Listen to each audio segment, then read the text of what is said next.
সকলকে জানাই শুভ নববর্ষ প্রীতি ও শুভেচ্ছা। বড়দের আমার অনেক প্রণাম এবং সকলকে অনেক ভালোবাসা।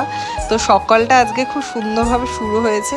তো তারপরে একটু জল খাবারের প্রস্তুতি করে নিই। চান টান করে আমি পুজোতে বসে পড়েছিলাম। আজকে মনের মতো শান্তি করে পুজো দিয়েছি। আমার গপুকে কি সুন্দর লাগছে, দেখো রাজার মতো লাগছে।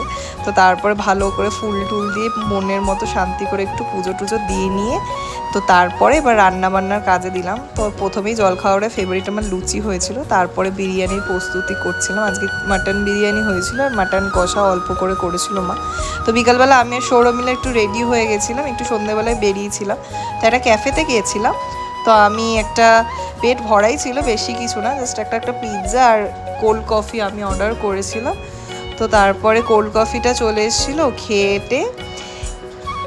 বেরিয়ে গেলাম বাড়ির দিকে। এইভাবেই আমাদের নববর্ষটা কাটলো। তোমাদের কেমন কেটেছে আমাকে